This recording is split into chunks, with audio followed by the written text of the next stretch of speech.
नमस्कार दोस्तों, आइए जानते हैं आज राजस्थान की बड़ी खबरें। आज की पहली खबर है कि बीकानेर हाउस की कुर्की के आदेश दिल्ली की एक कॉमर्शियल कोर्ट ने नोखा नगर पालिका के सीवरेज कार्य का 50.31 लाख रुपए का भुगतान नहीं करने के कारण दिल्ली में राजस्थान सरकार की संपत्ति बीकानेर हाउस को कुर्क करने का आदेश दिया। कुर्की का आदेश सामने आते ही गुरुवार को राजस्थान सरकार में खलबली मच गई। बीकानेर हाउस में राजस्थान का आवासीय आयुक्त एवं मुख्यमंत्री कार्यालय सहित कई अन्य प्रमुख कार्यालय चल रहे हैं। कुर्की रुकवाने के लिए राज्य सरकार दिल्ली की कॉमर्शियल कोर्ट में कुर्की आदेश वापस लेने के लिए प्रार्थना पत्र पेश करेगी। वहां से राहत नहीं मिलने पर दिल्ली हाई कोर्ट में अपील दायर करने की तैयारी है। राजस्थान की 14 हवाई पट्टियां विकसित होंगी। केंद्र सरकार राजस्थान में 14 हवाई पट्टियों को विकसित करेगी। एयरपोर्ट अथॉरिटी ऑफ इंडिया के जरिए उत्तर भारत के राज्यों में छोटी हवाई पट्टियों को विकसित करने की योजना पर काम किया जा रहा है। इसके तहत राजस्थान, जम्मू कश्मीर, हरियाणा, पंजाब और उत्तर प्रदेश की 33 हवाई पट्टियां विकसित की जाएंगी। इनमें 14 हवाई पट्टियां राजस्थान की हैं। सीएम भजनलाल ने मंत्रियों के साथ देखी साबरमती रिपोर्ट। सीएम भजनलाल शर्मा ने गुरुवार को अपने मंत्रिमंडल के सदस्यों के साथ गोधरा कांड पर बनी फिल्म द साबरमती रिपोर्ट देखी। जवाहर सर्किल स्थित मिराज सिनेमा में सीएम भजनलाल शर्मा ने डिप्टी सीएम प्रेमचंद बैरवा, मंत्रियों, विधायकों और अधिकारियों से साथ फिल्म देखी।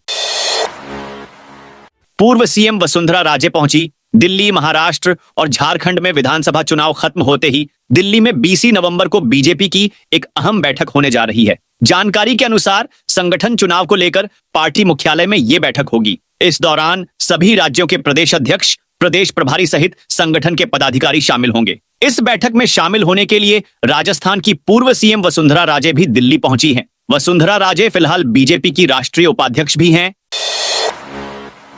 सफाई कर्मचारियों ने सरकार को दी हड़ताल की चेतावनी। राजस्थान सरकार द्वारा प्रदेश में 23,820 पदों पर सफाई कर्मचारियों की भर्ती निकाली गई है। इस भर्ती प्रक्रिया को लेकर लगातार विवाद बढ़ता जा रहा है। सरकार 2 बार भर्ती प्रक्रिया की आवेदन तारीख को आगे बढ़ा चुकी है। वहीं अब संयुक्त वाल्मीकि एवं सफाई श्रमिक संघ ने अनुभव प्रमाण पत्र में वाल्मीकि समाज को रियायत देने की मांग शुरू कर दी है। इसके साथ ही ऐसा नहीं होने पर शनिवार से प्रदेश भर में सफाई कर्मचारियों के हड़ताल पर जाने की चेतावनी भी दी है। जालोर में किसानों का महापड़ाव तीसरे दिन भी जारी। जवाई बांध के पानी पर जालोर का 1/3 हिस्सा तय करने और जयपुर कार्यालय में पटवार मंडलों की अपील के रूप में पेंडिंग पड़ी करीब 100 करोड़ रुपए की फसल बीमा की अर्जियां को पूरा कर मुआवजा समय पर किसानों देने की मांग को लेकर भारतीय किसान संघ के आह्वान पर जिला कलेक्ट्रेट के सामने किसानों का महापड़ाव तीसरे दिन भी जारी है। फसल के अवशेष बिना अनुमति जलाए तो होगा। ये बड़ा एक्शन राजस्थान में बढ़ते प्रदूषण और स्मॉग के कारण सरकार ने खेतों में कृषि अवशेष जलाने पर कड़ी कार्रवाई शुरू कर दी है। यह कदम विशेष रूप से सर्दी के मौसम में प्रदूषण स्तर को नियंत्रित करने और पर्यावरण की रक्षा के उद्देश्य से उठाया गया है। हाल ही में राजस्थान पुलिस मुख्यालय ने सभी जिलों के पुलिस कमिश्नर और एएसपी को निर्देश जारी किए हैं। इसमें कहा गया है कि अगर खेतों में कृषि अवशेष जलाने का कोई मामला सामने आता है तो संबंधित थानाधिकारी को इसके लिए जिम्मेदार ठहराया जाएगा और उनके खिलाफ कड़ी कार्रवाई की जाएगी।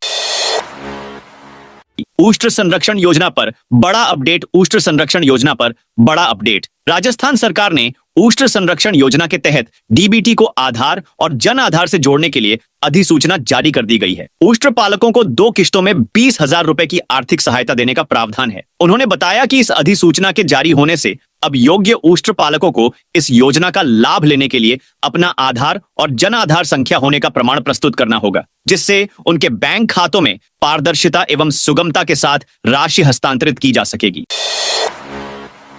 सलमान खान, शिल्पा शेट्टी को हाईकोर्ट से मिली राहत। बॉलीवुड एक्टर सलमान खान और एक्ट्रेस शिल्पा शेट्टी को राजस्थान हाईकोर्ट से राहत मिली है। सलमान और शिल्पा के खिलाफ 2017 में चूरू के कोतवाली थाने में SC/ST एक्ट में मामला दर्ज हुआ था। इस FIR को हाईकोर्ट ने निरस्त रद्द कर दिया है। मामले को लेकर हाईकोर्ट जस्टिस अरुण मोंगा के कोर्ट में सुनवाई थी। 2013 में टीवी पर एक इंटरव्यू के दौरान शिल्पा शेट्टी और सलमान खान ने भंगी शब्द का इस्तेमाल किया था। चाय व्यापारी के बेटे की शादी में पहुंचे राहुल गांधी, प्रियंका गांधी और रॉबर्ट वाड्रा हरियाणा के एक बड़े चाय व्यापारी के बेटे की शादी के लिए जयपुर में हैं। समाजवादी पार्टी के अध्यक्ष और यूपी के पूर्व सीएम अखिलेश यादव भी पत्नी डिंपल यादव के साथ शादी में शामिल होने आए हैं। वेडिंग इवेंट्स के तहत गुरुवार रात संगीत सेरेमनी में बॉलीवुड के कलाकारों ने परफॉर्मेंस दी। दरअसल जयपुर के रामबाग होटल में शुक्रवार को चाय बिजनेसमैन अमित गोयल के बेटे यशार्थ गोयल की शादी है। यशार्थ प्रियंका गांधी के बेटे रेहान के स्कूल टाइम के दोस्त हैं। खाचरियावास ने द साबरमती रिपोर्ट को बताया झूठ का पुलिंदा। पूर्व मंत्री प्रताप सिंह खाचरियावास ने कहा कि साबरमती रिपोर्ट झूठ का पुलिंदा है। इस पिक्चर को देखने के लिए मुख्यमंत्री भजनलाल शर्मा अपनी पूरी सरकार के साथ जब पिक्चर हॉल में पहुंचे तो वह मुद्दों से ध्यान हटाने के लिए, दंगा फसाद की राजनीति करने के लिए, हिंदू मुसलमान के बीच में नफरत पैदा करने के लिए राजधर्म का अपमान कर रहे थे। दूसरी तरफ आज ही मुख्यमंत्री और उनकी सरकार की लापरवाही के कारण बीकानेर हाउस के कुर्क करने के आदेश दिल्ली के कोर्ट ने जारी कर दिए। देश की सीमाओं पर तैनात होंगे रोबोटिक डॉग। देश की सीमाओं पर जवानों के साथ अब robotic multi utility legged equipment mule यानी रोबोटिक डॉग भी तैनात होंगे। ये रोबोटिक डॉग किसी भी ऊंचे पहाड़ से लेकर पानी की गहराई तक जाकर काम करने में सक्षम है। इन्हें 10 किलोमीटर दूर बैठकर भी ऑपरेट किया जा सकता है। 1 घंटे चार्ज करने के बाद ये लगातार 10 घंटे तक काम कर सकते हैं। जैसलमेर के पोखरण फायरिंग रेंज में रोबोटिक डॉग ने भारतीय सेना की बैटल एक्स डिवीजन के साथ 14 से 21 नवंबर तक अभ्यास किया है। जयपुर में 884 लीटर घी सीज किया गया। शुद्ध आहार मिलावट पर वार अभियान के तहत फूड सेफ्टी टीम ने आज दूसरे दिन भी सूरजपोल मंडी में तेल और घी व्यापारियों के यहां छापा मारा। टीम ने एक व्यापारी के यहां छापा मारकर वहां से घी के सैंपल लिए। संदेह होने पर 800 लीटर से ज्यादा घी के स्टॉक को सीज किया। जयपुर सीएमएचओ फर्स्ट विजय सिंह फौजदार ने बताया। पुलिस थाना गलता गेट के साथ सूरजपोल अनाज मंडी स्थित मैसर्स नीरज मार्केटिंग कंपनी के यहां जांच की गई। इस दौरान केशव ब्रांड घी के नमूने लिए और संदेह के आधार पर 884 लीटर घी सीज किया। जयपुर में 26 से 27 नवंबर को होगा मॉक टेस्ट। राजस्थान कर्मचारी चयन बोर्ड द्वारा भर्ती परीक्षाओं में नकल और धांधली रोकने के लिए अब टैबलेट बेस्ड टेस्ट टीबीटी कराने की तैयारी की जा रही है। इसके तहत जयपुर के दुर्गापुरा स्थित कर्मचारी चयन बोर्ड मुख्यालय में 26 और 27 नवंबर को मॉक टेस्ट का आयोजन किया जाएगा। इसमें शामिल होने के लिए प्रदेश भर के युवा 23 नवंबर तक कर्मचारी चयन बोर्ड की वेबसाइट पर जाकर अप्लाई कर सकते हैं। इस मॉक टेस्ट में भी सामान्य परीक्षाओं की तरह स्टूडेंट्स शामिल होंगे। वहीं उपराष्ट्रपति जगदीप धनखड़ शनिवार को आएंगे। जोधपुर उपराष्ट्रपति जगदीप धनखड़ शनिवार को जोधपुर आएंगे। निर्धारित कार्यक्रम के अनुसार उपराष्ट्रपति 23 नवंबर की शाम 4:35 पर जोधपुर एयरपोर्ट पहुंचेंगे। यहां से शाम 4:50 पर जोधपुर एम्स जाएंगे और national academy of medical science के 64वें दीक्षांत समारोह में मुख्य अतिथि के रूप में भाग लेंगे। राजस्थान हाईकोर्ट एडवोकेट एसोसिएशन के चुनाव को लेकर विवाद। राजस्थान हाईकोर्ट एडवोकेट एसोसिएशन के चुनाव को लेकर वकीलों में विवाद हो गया है। एडवोकेट एसोसिएशन के चुनाव हर साल होते हैं, लेकिन इसमें संशोधन करते हुए चुनाव 2 साल में कराने का फैसला किया गया है। इस फैसले को हाईकोर्ट में चुनौती दी गई थी। एडवोकेट सुनील व्यास की याचिका पर चीफ जस्टिस की बेंच ने बार काउंसिल व एडवोकेट एसोसिएशन को नोटिस दिया है। अगली सुनवाई 27 नवंबर को होगी। रीट लेवल 1 परीक्षा के अभ्यर्थी को हाईकोर्ट से मिली बड़ी राहत। हाईकोर्ट ने रीट लेवल 1 परीक्षा के लिए पात्र मानकर माध्यमिक शिक्षा बोर्ड के प्रमाण पत्र जारी करने और शिक्षा विभाग के उसी अभ्यर्थी को पात्र नहीं मानने के मामले में दखल किया है। कोर्ट ने कहा कि जब एक सरकारी एजेंसी पात्र मान चुकी तो दूसरी सरकारी एजेंसी उसे अपात्र नहीं ठहरा सकती। यह निर्णय न्यायाधीश फरजंद अली की एकल पीठ ने विक्रम सिंह की याचिका पर दिया।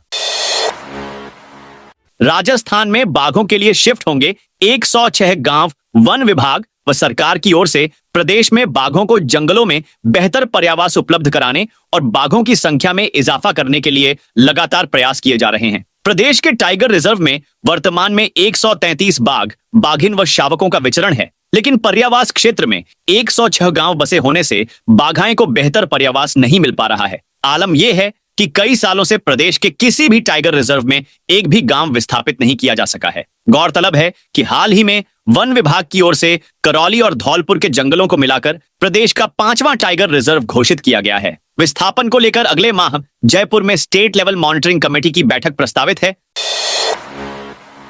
राजस्थान में सर्दी तेज। उत्तरी हवाओं का प्रभाव बढ़ने के साथ ही राजस्थान के कई हिस्सों में सर्दी तेज हो गई। सीकर, कोटा और अजमेर में रात का न्यूनतम तापमान औसत से 4 डिग्री सेल्सियस तक नीचे आ गया। दिन में हल्की धुंध, कुहासा छाने के चलते भिवाड़ी, जयपुर में दूसरे दिन भी air quality index AQI level 300 से ऊपर दर्ज हुआ। मौसम विशेषज्ञों ने राजस्थान में अगले एक सप्ताह तक मौसम ड्राई रहने और तापमान में 1-2 डिग्री सेल्सियस की ओर गिरावट होने की संभावना जताई है। एमआरएफ सेंटर में रोज 20 टन कचरे का होगा निस्तारण। 12 के न्याणा कचरा प्लांट में 2 साल में बनाए गए एमआरएफ सेंटर को शुरू कर दिया गया है। इससे शहर से निकलने वाले कचरे का सेग्रीगेशन करके अलग अलग किया जाएगा। इसके बाद इस कचरे को बेचा जाएगा। न्याणा कचरा प्लांट पर material recovery facility MRF centre को शुरू करने से अब यहां पर प्रतिदिन 20 टन कचरे का निस्तारण होगा। इसके तहत यहां पर लगी सेग्रीगेशन की मशीनें भी शुरू कर दी हैं। इसमें मैनुअल तरीके से कचरे को संग्रहित करके डाला जाएगा। इसके बाद यह मशीन कचरे को अलग अलग श्रेणी में बांटने का कार्य करेगी। 28 गांवों को उनियारा में शामिल करने को लेकर बवाल। गत दिनों समरावता में हुआ बवाल अब सरकार के लिए गले की फांस बनता जा रहा है। गत सरकार में तहसील बनी नगर फोर्ट में शामिल किए गए 28 गांवों को फिर से उनियारा में शामिल करने की सरकार की घोषणा से अब नगर फोर्ट कस्बे के लोग नाराज हो गए हैं। नगर फोर्ट के लोगों को अब यह चिंता सता रही है कि 28 गांव नगर फोर्ट तहसील से हटे तो तहसील मुख्यालय खतरे में पड़ जाएगा।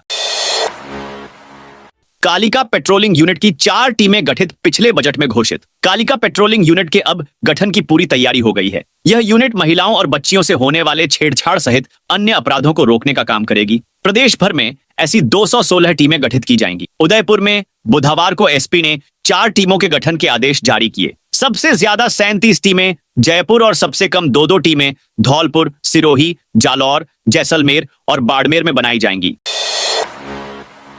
शिक्षक की वार्षिक वेतन वृद्धि रोकी। राजस्थान हाईकोर्ट ने गणित विषय के द्वितीय श्रेणी शिक्षक की ओर से अध्यापन के दौरान लापरवाही बरतने पर उसकी वार्षिक वेतन वृद्धि रोकने के आदेश पर रोक लगा दी है। इसके साथ ही अदालत ने मामले में प्रमुख माध्यमिक शिक्षा सचिव, निदेशक माध्यमिक शिक्षा और डीओ जयपुर डिवीजन सहित अन्य को नोटिस जारी कर जवाब तलब किया है। जस्टिस सुदेश बंसल ने यह आदेश पुष्कर सैनी की ओर से दायर याचिका पर प्रारंभिक सुनवाई करते हुए दिए। दुकानों और मकानों को तोड़ने के विरोध में धरना जारी। सीकर में नवलगढ़ पुलिया पर हटाए गए अवैध अतिक्रमण के विरोध में कई दुकानदार और स्थानीय लोगों का धरना कलेक्ट्रेट के बाहर दूसरे दिन भी जारी रहा। इससे पहले बुधवार शाम को प्रभावितों ने शहर में कैंडल मार्च निकाला था। अतिक्रमण हटाए जाने से प्रभावित लोगों का कहना कि वह अतिक्रमी नहीं है, उनके पास दुकानों और मकानों के पट्टे हैं। माढेरा के जंगल में मिला पाकिस्तान लिखा हुआ गुब्बारा डीग। जिले के सदर थाना इलाके में एक बार फिर से एक संदिग्ध गुब्बारा मिला। इससे पहले 19 नवंबर को माढेरा के जंगलों में पीआईए लिखा गुब्बारा मिला था। गुरुवार को फिर से हवाई जहाज के आकार का गुब्बारा मिला जिस पर एसजीए लिखा हुआ है। फिलहाल पुलिस इस संदिग्ध गुब्बारे के बारे में जांच कर रही है। हेल्थ डिपार्टमेंट ने जारी की एडवाइजरी। लगातार हवा का स्तर खराब होने के चलते चिकित्सा एवं स्वास्थ्य विभाग ने आमजन के लिए एडवाइजरी जारी की है। इसके अलावा समस्त चिकित्सा संस्थानों पर चिकित्सा व्यवस्था मुहैया करवाने, दवाइयां का इंतजाम रखने एवं आमजन को ज्यादा से ज्यादा जानकारी देने के निर्देश दे दिए गए हैं। पीएम श्री स्कूलों में प्रवेश प्रक्रिया शुरू। राजस्थान में 402 पीएम श्री स्कूलों में प्रारंभिक शिक्षा के तहत 3 वर्षीय पूर्व प्राथमिक कक्षाओं में प्रवेश के लिए आवेदन प्रक्रिया की गुरुवार से शुरुआत हुई है। आवेदन 27 नवंबर तक किए जा सकेंगे। इस शैक्षणिक वर्ष 2024 से 25 के लिए प्रवेश प्रक्रिया में अभिभावक अपने बच्चों के लिए आवेदन कर सकते हैं। श्री गंगानगर जिले में प्रथम चरण में पीएम श्री के तहत 13 विद्यालयों का चयन हुआ था। हवन यज्ञ से शुरू होगी राज तिलक रस्म। उदयपुर के पूर्व राज परिवार के सदस्य और पूर्व सांसद महेंद्र सिंह मेवाड़ के निधन के बाद अब उनके बेटे विश्वराज सिंह मेवाड़ की राज तिलक रस्म होगी। विश्वराज सिंह मेवाड़ इस गद्दी पर बैठने वाले एकलिंग नाथ जी के 77वें दीवान होंगे। चित्तौड़गढ़ दुर्ग पर विश्वराज सिंह के राज तिलक की परंपरा होनी है। इसको लेकर चित्तौड़गढ़ वासियों में उत्साह देखने को मिल रहा है। कल राजस्थान के 7 क्षेत्रों में सूखा दिवस। राजस्थान में 23 नवंबर का दिन एक खास वजह से सूखा दिवस रहेगा। इन 7 विधानसभा क्षेत्रों झुंझुनू, रामगढ़, अलवर, दौसा, देवली उनियारा, टोंक, खींवसर, नागौर, सलूम्बर, उदयपुर और 84 डूंगरपुर में शराब की बिक्री पूरी तरह बंद रहेगी। 2 साल में 20,000 युवाओं को मिलेगा रोजगार। मुख्यमंत्री भजनलाल शर्मा ने गुरुवार को पर्यटन, कला एवं संस्कृति विभाग की समीक्षा की। उन्होंने कहा कि राजस्थान पर्यटन की वैश्विक स्तर पर दमदार ब्रांडिंग हो जिससे ज्यादा से ज्यादा पर्यटक यहां आए। वर्तमान में पर्यटन क्षेत्र तेजी से बढ़ रहा है और इस क्षेत्र में ही रोजगार मिलने के सर्वाधिक अवसर हैं। ऐसे में पर्यटन क्षेत्र में रोजगार के अवसरों को बढ़ाने के लिए मुख्यमंत्री ने कहा कि पर्यटन कौशल विकास कार्यक्रम के तहत 2 वर्षों के अंदर 20,000 युवाओं एवं लोक कलाकारों को पारंपरिक कला एवं आतिथ्य संबंधी प्रशिक्षण देकर रोजगार के अवसर उपलब्ध कराए जाएंगे। 11 दिसंबर से राजस्थान के इस नई शुगर मिल में शुरू होगा गन्ना पिराई सत्र। श्री गंगानगर में Rajasthan state Ganganagar sugar mills limited ने गन्ना पिराई तैयारी तेज कर दी है। श्रीकरणपुर के कमीनपुरा क्षेत्र में स्थित नई शुगर मिल 11 दिसंबर से गन्ना पिराई का कार्य शुरू करेगी। इस वर्ष गन्ना उत्पादन 18,500 बीघा क्षेत्र में है, जिससे लगभग 30 से 32 लाख क्विंटल गन्ना उत्पादन की संभावना है। पिछले 10 वर्षों के औसत के अनुसार इस मिल को 60% के हिसाब से 18 से 20 लाख क्विंटल गन्ना मिलने की उम्मीद है। राजस्थान में पड़ोसी राज्यों से महंगी बिजली। राजस्थान देश के उन राज्यों की सूची में शामिल है जहां औद्योगिक श्रेणी की बिजली दर अपेक्षाकृत ज्यादा है। पड़ोसी राज्य गुजरात की तुलना में तो यहां करीब 3 रुपए यूनिट तक ज्यादा महंगी बिजली मिल रही है। हमारे यहां औद्योगिक श्रेणी की औसत बिजली दर 8.29 रुपए यूनिट है, जबकि गुजरात में अधिकतम दर 5.39 रुपए यूनिट है। निवेशकों को आकर्षित करने में यह सबसे बड़ी बाधा है। धौलपुर जिले को मिले 8 नए एएसआई। धौलपुर जिले के लिए हेड कांस्टेबल से एएसआई पदोन्नति शारीरिक दक्षता परीक्षा का भरतपुर पुलिस लाइन में गुरुवार सुबह आयोजन किया गया। वर्ष 2019-20 के 8 पदों के लिए हुई पदोन्नति शारीरिक दक्षता परीक्षा के बाद गुरुवार को ही साक्षात्कार परीक्षा आयोजित की गई, जिसका परिणाम शाम को घोषित कर दिया गया है। परिणाम सामने आने के बाद धौलपुर पुलिस को 8 नए एएसआई मिल गए। ये थी आज राजस्थान की बड़ी खबरें। आपने अभी तक इस वीडियो को लाइक नहीं किया तो फटाफट से कर दीजिए।